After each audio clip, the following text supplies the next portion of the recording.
Hey everyone, does your doctor say that your thyroid labs are normal, yet you feel exhausted and have a foggy brain, and they don't offer you real solutions because they say that nothing is wrong with you?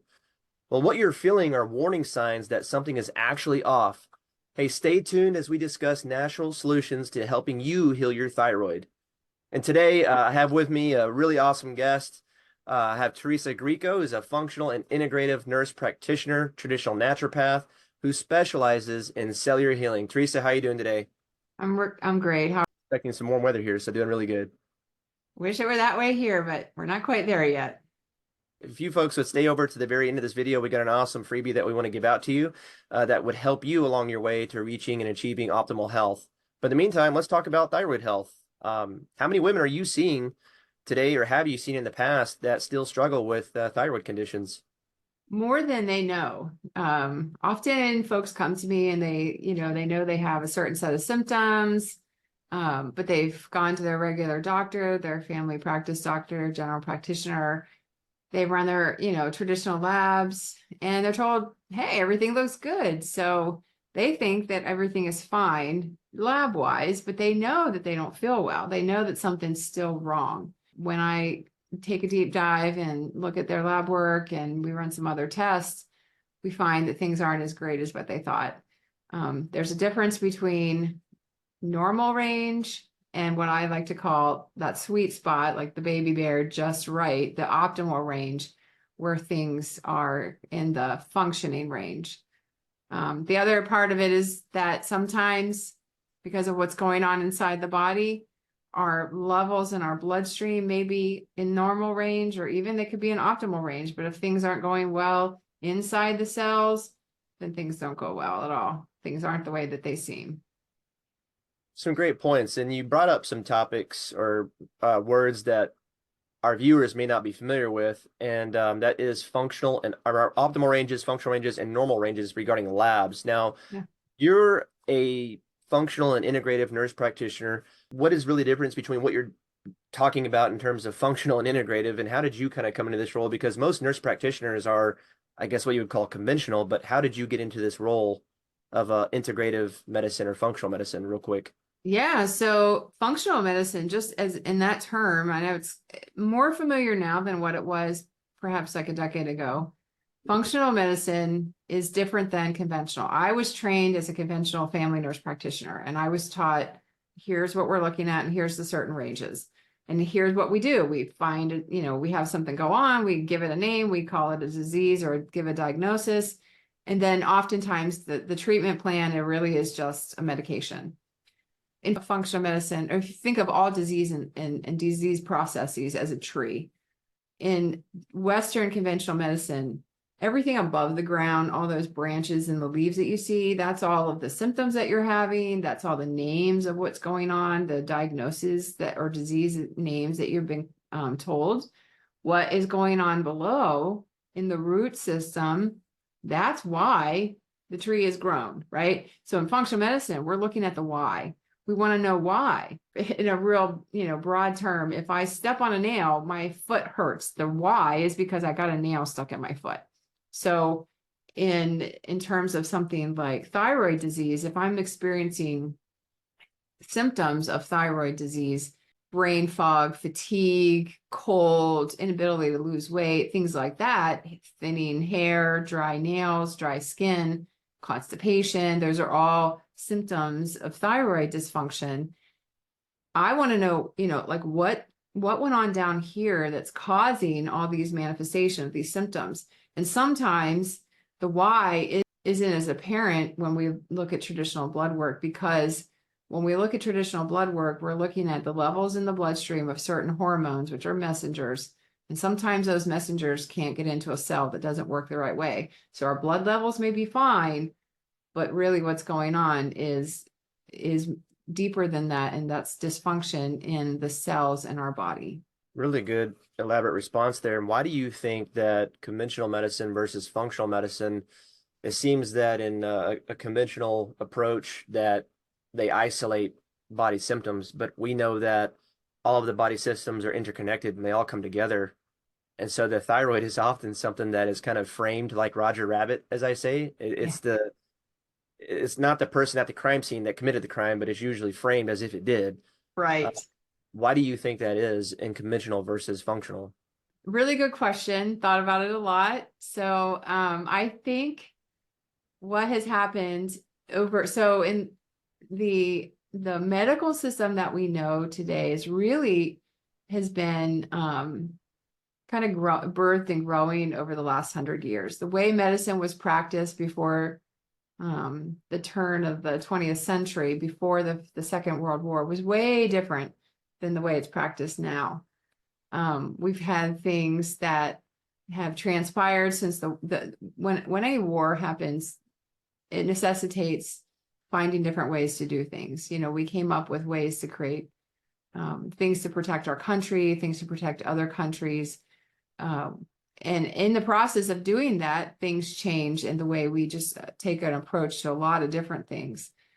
We've created more chemicals than what we did. We figured out that we could isolate it with the knowledge that came out of the growth of information with the war. We learned how to isolate different things. We learned how to isolate a certain chemical, and we turned that into a medicine.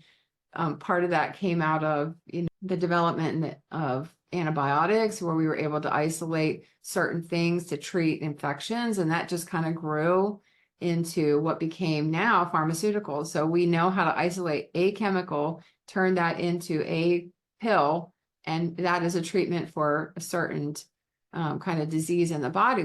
We learned different pathways. We were able to study the body in a lot different way and take a look at the different chemical things that happen in the body as the information age has grown.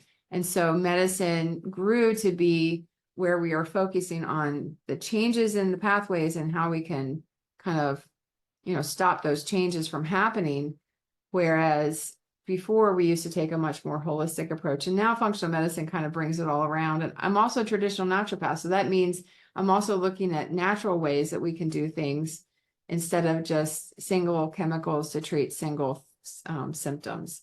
So I think that it's been sort of just a growth of knowledge where the focus has become more siloed. And so the medical training model has become, to focus on this single treatment of symptoms and use these chemicals, i.e. prescription medications. And that's the way most of our medical practitioners are taught. And so we just keep birthing, new generations after generations of doctors who are trained to practice that type of medicine.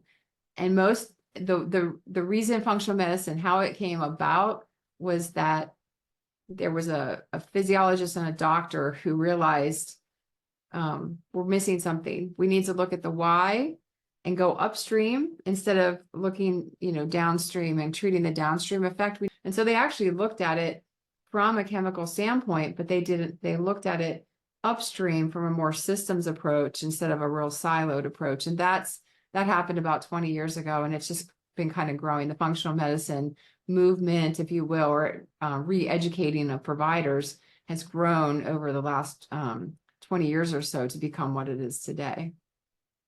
It's truly amazing. Yeah. And it's unfortunate that a lot of mainstream conventional doctors kind of compartmentalize or isolate body parts and just look at that kind of, they label you with this, and then they standard of care give you this kind of treatment approach. Whereas, I know you and I were more fond of talking about gut health and how the implications of poor gut health can spiderweb into so many different things within the body. And, at the same time, we want to consider a mind-body approach. We want to consider nutrition. We want to consider the liver, because I think thyroid function is a real team effort. We have the control tower, our brain, that sends these hormone messengers to our gland.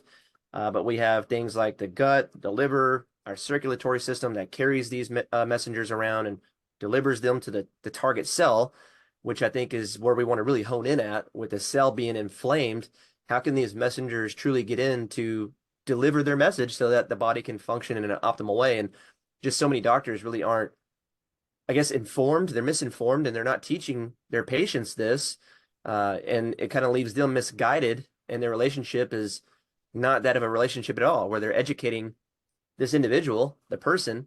They're looking at numbers on paper and they're kind of just manipulating numbers. And it's unfortunate in a way, but I want to see how we always consider the body as a whole and how other hormones interplay with thyroid health, as well as various toxins, chronic infections, and things that we're exposed to on a daily basis that I think so many miss in the allopathic world.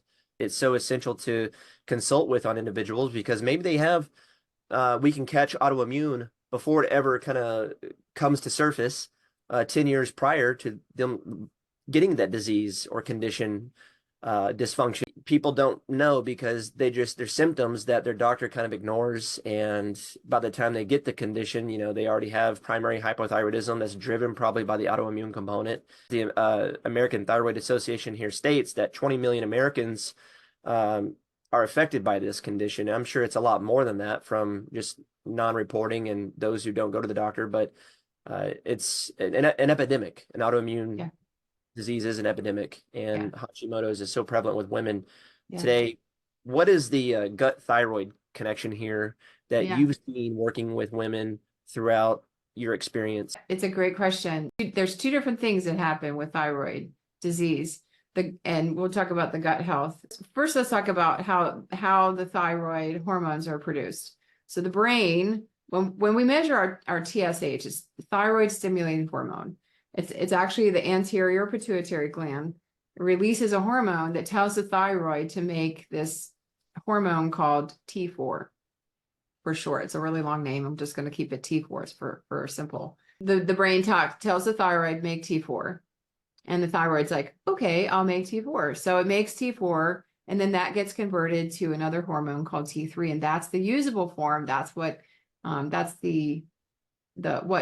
regulates the different body systems or functions in the body. Then as the T4 and T3 is converted to T3 and the T3 is made, then the brain senses that and it stops talking. So it's called a positive feedback loop where there's a message from the brain to the thyroid to the brain, and back and forth. And it's always keeping things in homeostasis. Thyroid hormone is really just thyroid messenger. It's a message. Any hormone is a message that goes to the cell. And when the cell works the way it's supposed to, the message sits on the receptor on the cell, and it goes into the cell, and it makes the changes in the cell to do what it's supposed to do. The gut component is where when our digestive tract is affected by any number of things, we can create this, what's now sort of become a cliche kind of catch term called leaky gut. So we eat the food that we eat. We think that we're doing great. Maybe we eat processed food, not so great. Even if we eat, good organic food, what can happen in the gut is we have these cells that are called epithelial cells, and they sit stacked up like this, like bricks. And they have these little hairs on them called villi. And then on the side of the villi, they have microvilli. That's where we absorb our nutrients. They're stuck together real tight. It's called a tight junction. When we eat things, especially things that are non-organic, that are sprayed with pesticides like glyphosate, damages the gut. These tight junctions spread apart. And sometimes the damage is so bad, it actually creates fissures through the cell. But anything that was supposed to stay in the digestive tract, food particles now make their way into the bloodstream. When that happens, our immune system goes, hey, what's that? Foreign invader, red alert. And so it's usually the protein of the food. Let's talk gliadin. That's the protein that's in wheat. Gliadin, the fancy name is the antigen, foreign invader. And the immune system creates antibodies against the antigen because it's like, I don't want you here. You don't belong here. I need to do something about it. And so it heightens the immune system. And then we have all these antibodies circulating throughout the body. And guess what? Our thyroid tissue very closely resembles gliadin. So now the immune system has made all these antibodies against this gliadin protein. And then it looks at our thyroid and goes, hey, you're a foreign invader. I don't like you. And it starts attacking the thyroid. So then when the thyroid becomes inflamed, and the fancy word is thyroiditis, it's just inflammation of the thyroid, then it doesn't function the way it's supposed to. So first of all, we have the hormones messages that aren't getting into the cell. But the other part of it is then when the thyroid becomes inflamed and those cells start to not function, then their ability to make the hormone that it's supposed to really diminishes. So then that positive feedback loop that we talked about really gets affected. So the cells aren't receiving the thyroid hormone message, and then the thyroid cells themselves can't function because of the inflammation created by the immune response against the thyroid tissue. And that's what Hashimoto's thyroiditis really is when the body has decided that the thyroid is a foreign invader and it starts attacking it. And then the overall function of the thyroid really diminishes. So the problem started in the gut, now has affected the thyroid tissue. And it doesn't just stop with that. The leaky gut, or the intestinal permeability is the fancy name. That can affect a lot of other things, but that's the relationship between the gut and the thyroid. That's incredible. Let me kind of catch up with you to make sure I heard everything correctly. So we have the villi, microvilli, and just to kind of explain that, and how I would see this is like from the 70s, we had shag carpet, and shag carpet had little fuzzies on it, and that would kind of be what absorbs our nutrition. Yeah. Let's go to modern day carpet, which is Berber, and there's no shag-like stuff, and it's kind of bald or flat. Yeah. Well, we don't have those little finger-like projections. We have malabsorption, which is going to create nutritional deficiencies, which can lead to dysfunction in the body when we don't have the appropriate vitamins and minerals that our body needs to, process hormones or be a catalyst to kind of help our hormones produce or, use in different ways so that we can have the energy we need. And then you mentioned tight junctions, and these are like little trap doors between the cell, and these can break down and kind of open, and this would allow those foreign bad guys, so to speak, to fall into our bloodstream, which then initiates this response to kind of wake up the immune system to say something's not right. Yep. And so these would be like the symptoms women would experience, and men too, but fatigue or hair loss or an inability to lose weight, or perhaps weight gain, or constipation, or temperature sensitivity to where maybe they're cold all the time, or maybe hot, or hot flashes. And so many women have these symptoms, and they go to the doctor, and then the doctor says, well, your lab results appear fine. They're normal. Why are the lab results normal, but yet these individuals still have these symptoms? What is the disconnect there? Yeah. So it goes back to the cell function then. So our cells are made up of, they're surrounded by this phospholipid. The fancy name is the phospholipid bilayer. That's the cell membrane. The cell membrane is made up of fatty acids, and on the cell membrane sits these little receptors where we receive messages. We receive messages from hormones, we receive messages from vitamins, we receive other kind of messages, antibodies, different things like that. So when our cell membrane becomes inflamed, and it can become inflamed for a lot of different reasons, but when it becomes inflamed, and the cell membrane receptors, the hormones sit on the receptors, either they have a hard time sitting on the receptors, or the cell membrane is so inflamed they can't get their message down inside the cell. So then the cell doesn't work the way it's supposed to. It doesn't receive the hormone. Then the function of that, whatever that particular cell is supposed to do, starts to become affected and is not able to do. So at the basic level, who we are all cells. Cells put together make up tissue. Cells put together make up tissue. Tissues put together make up organs. Organs put together make up systems, and systems make up you, who you are. So at the very base level of everything of who we are, every function and every part of the body is the cell. So if our cells are unhealthy, then the rest of us, every system is going to get affected in one way or the other. Makes great sense. And the way I like to think of that on the receptor site is my iPhone right here. If I were to plug in my charger to the phone, but because I've kept my phone in my pocket for so long and it wants to collect a lint in this little dock, we'll call it a docking point. When I go to plug in my phone, I'm going to anticipate it to charge. I wake up in the morning and I see and discover that my phone has not received a charge. And I'm like, whoa, my phone is almost dead now. What happened? Yeah. And the charger's there, it's in it. It looks like it's making contact, but there's something blocking the contact from actually occurring. So what I hear you saying is that cell inflammation is much like the lint that's stuck in my receiving port here for the charge to actually make a connection, and therefore it's not getting the signal. So in essence, the cell, there's something blocking that receptor for the hormone to sit in and unlock the door to go inside. Is that right? That's correct. That's absolutely right.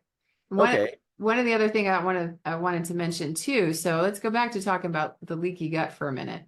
So we often hear one of the things that can happen with leaky gut is, we have the villi that absorb our nutrients.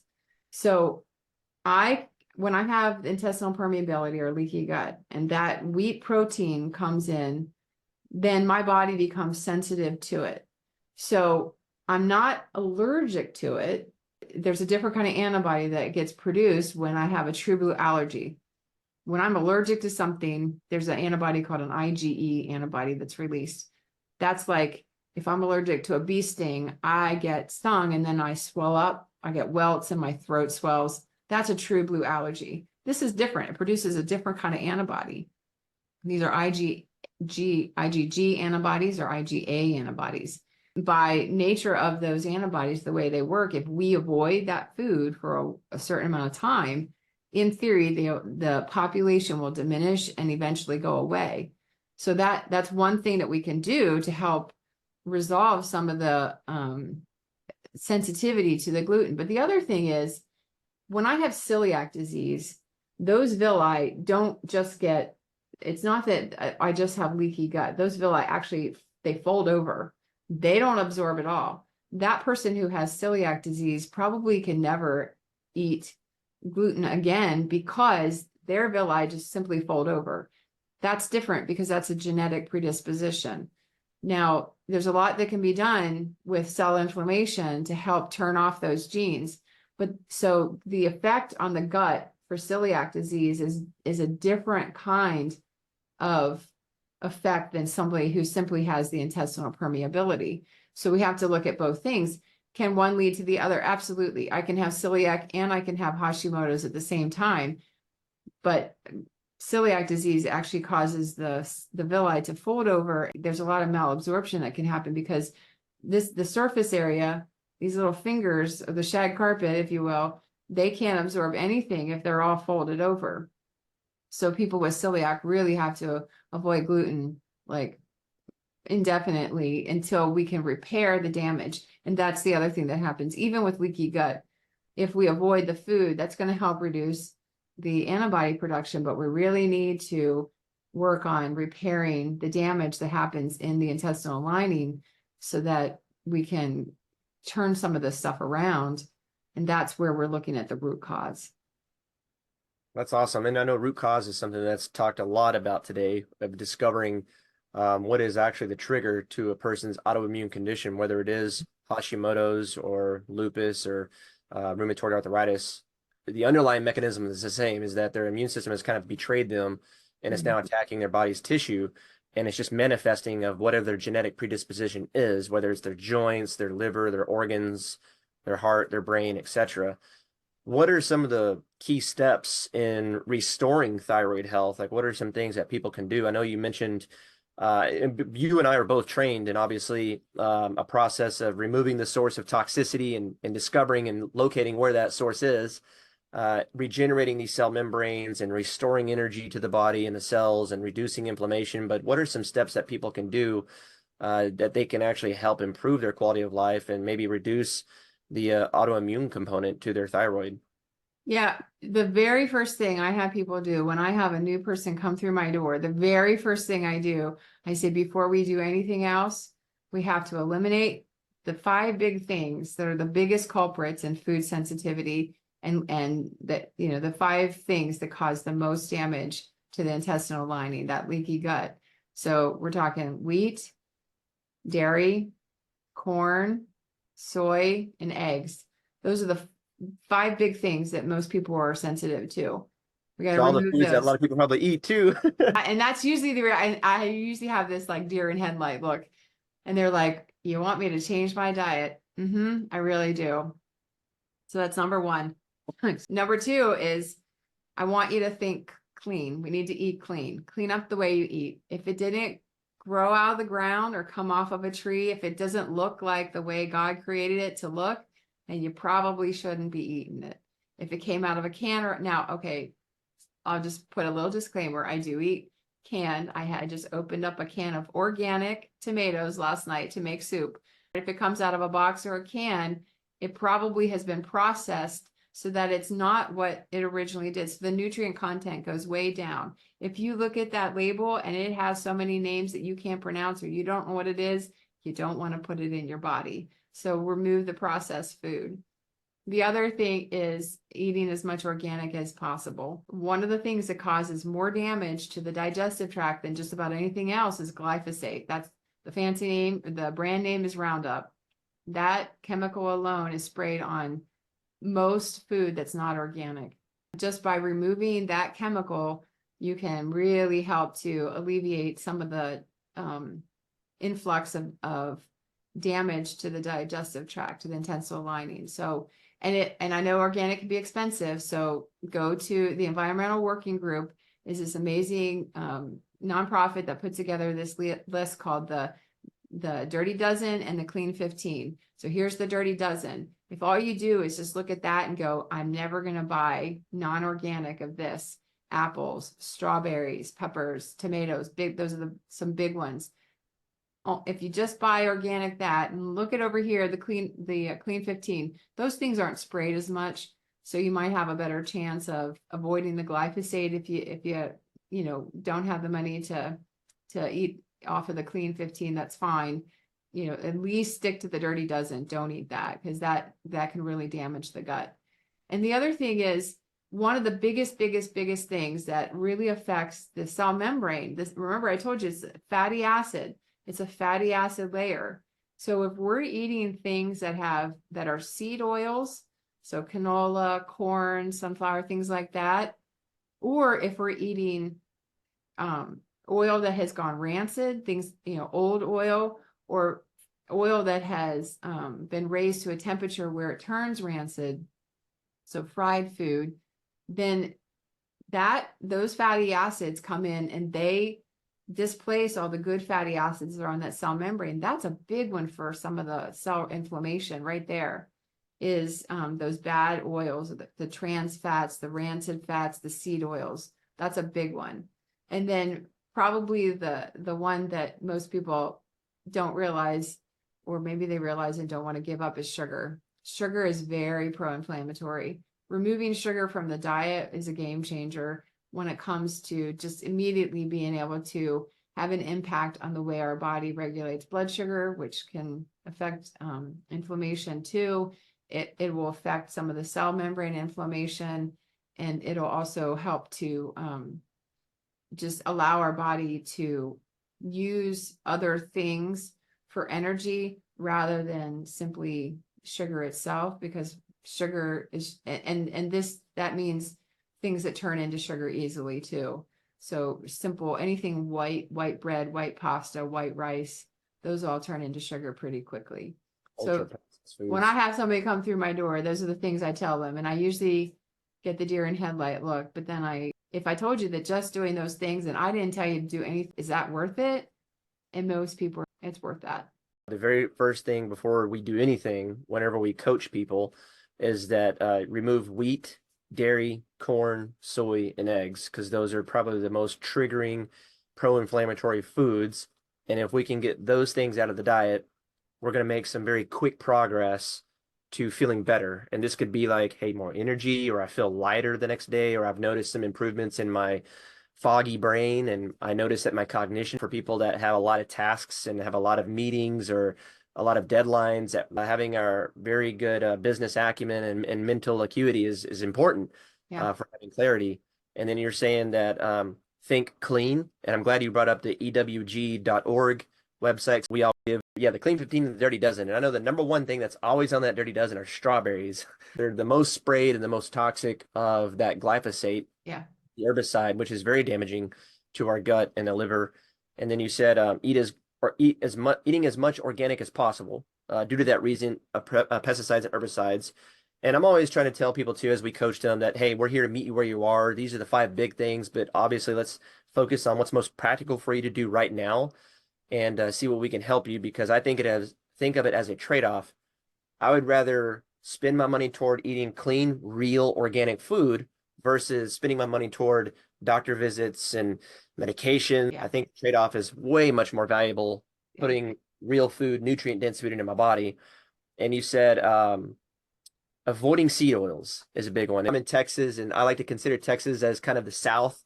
And so whenever we're coaching people from the Southern region, it's like, that's all my foods. That's all what I eat. I'm like, Fried chicken. avocado oil is one that I love to use because it can be used at a high heat or coconut oil.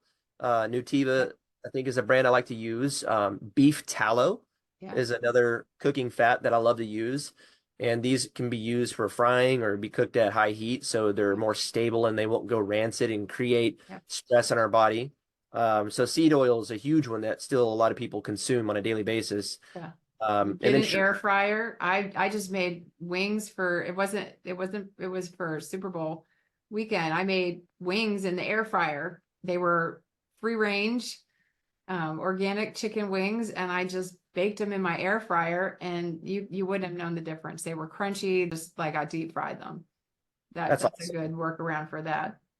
I've done that as well. And some other tips, community supported agricultural groups in your area there are local farmers markets. When I lived there, we had Mennonite farms that they didn't use herbicides or pesticides. They like to do at their little local markets. They would have organic foods.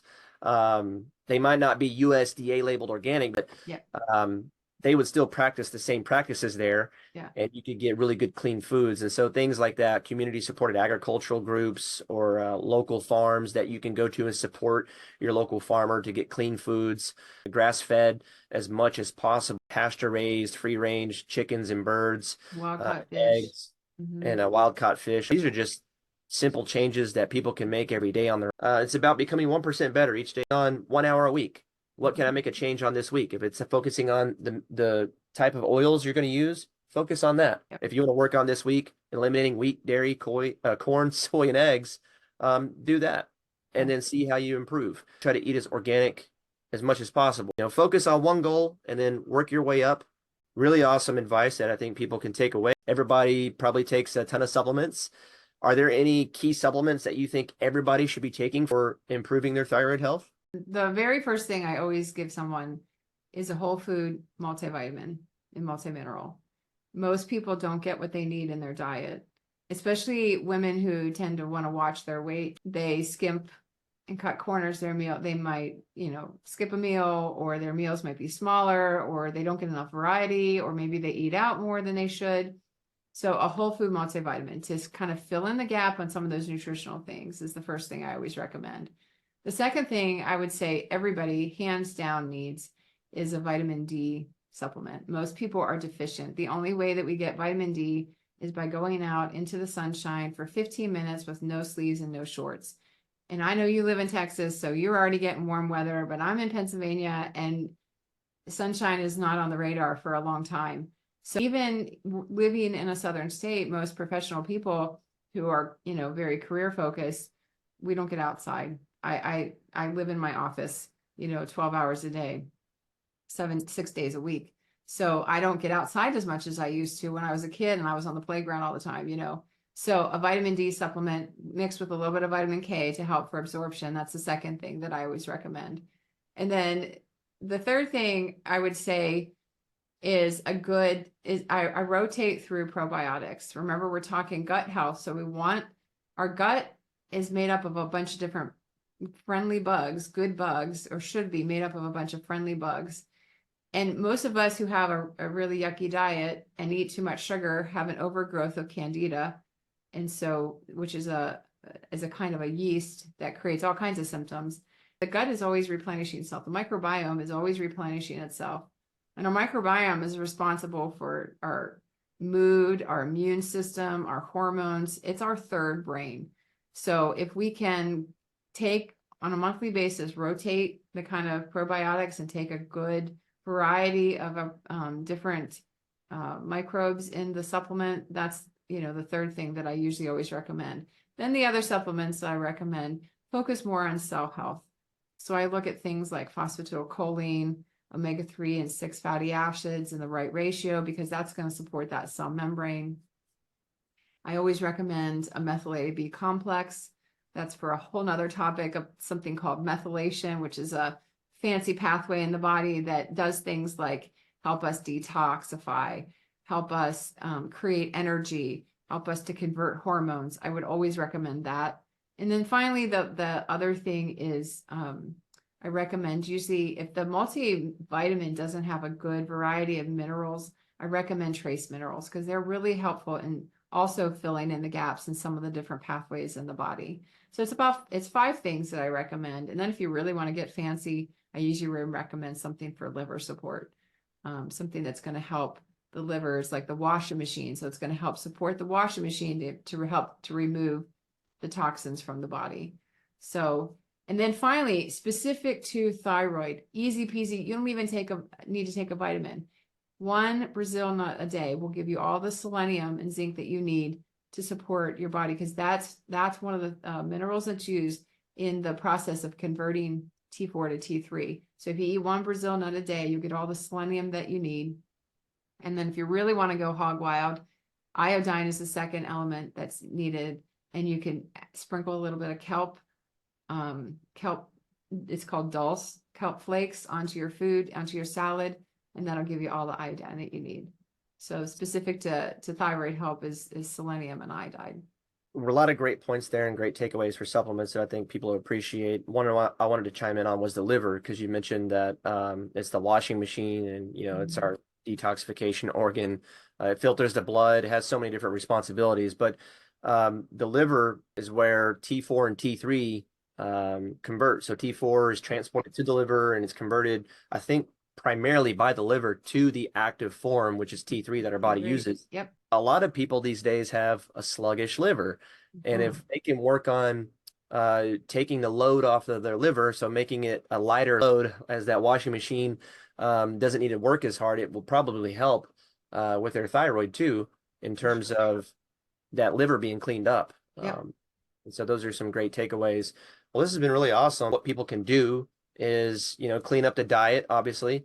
There's supportive strategies with supplements that you've mentioned for helping cell membrane health, getting in enough nutrients. So with a really good, wholesome multivitamin, multimineral that can ensure the gaps that they're not getting from their nutrition. Because I know for a lot of busy women out there, they're probably eating on the go. We can do another video in the future on that, for eating on the go that's clean and healthy, that helps provide them as much nutrients.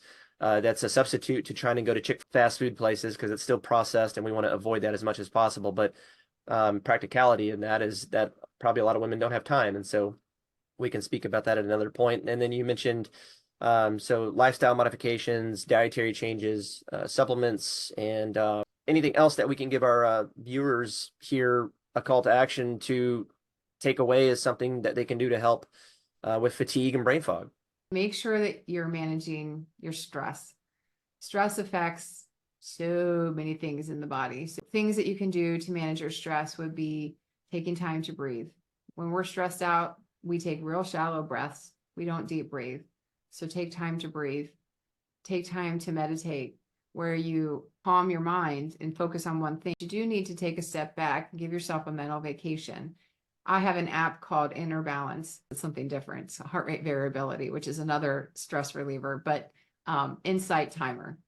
It's free. You could pay for some of the stuff, but there's so many things that are free in there that can guide you through 15 minutes a day of deep breathing and meditation.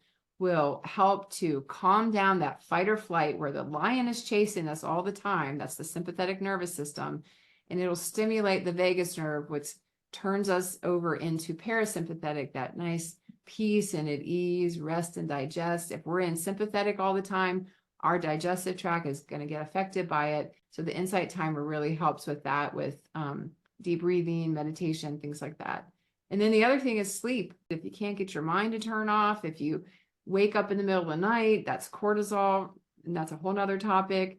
But if you need to make sure that at the very least, go to bed at the same time every day, get up at the same time every day and turn the blue lights off. I would say like 2 hours before you go to sleep, because the blue light that's emitted by the cell phones or the screens really affects the pineal gland, which is what regulates our circadian rhythm and helps us to go to sleep.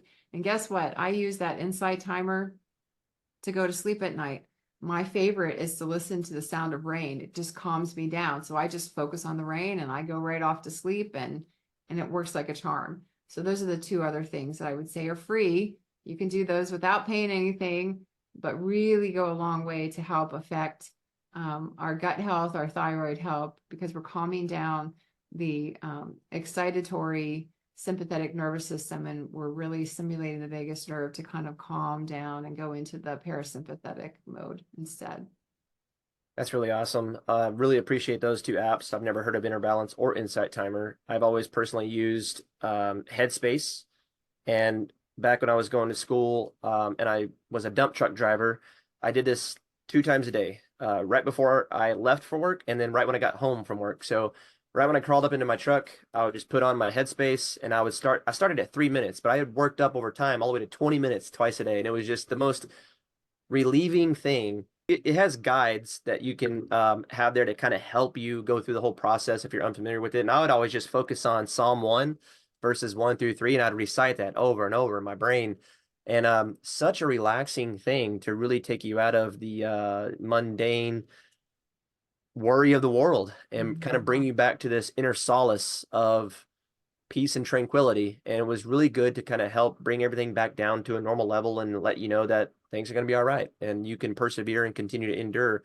And then the other app I love to use was DMinder, D and then MINDER, because you can, what'll happen is when you put in where you live, it'll tell you the highest peak for you to go outside and get vitamin D from the sun.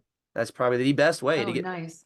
the sun. And D-minder. And for people who like you live in the north, different latitude, it's harder to get adequate sunlight for vitamin D into the skin. And even people down here in the south, you know, we do spend 90% of our time indoors under artificial lighting, and not a lot of people go outside in the sun. But even those, there are studies that show that people like myself in Texas and sunny states like California that do or go outside and are outside a lot are still deficient in vitamin D. And that's for other various reasons. But really good stuff here. I really appreciate it. And I hope all the viewers have a lot of great insight and takeaways from this. And I do believe it'll benefit a lot of people who watch it. And if you do find this video informative and very helpful, please like and subscribe and share this video to all of your friends and family that you think it could benefit them as well in another video. Teresa, thank you so much. You're welcome. Don't get too warm in the sun, and I'm going to try to stay warm here in my cold with the snow on the ground. You got it. Thanks so much, Teresa. We'll see you again. Have a great day.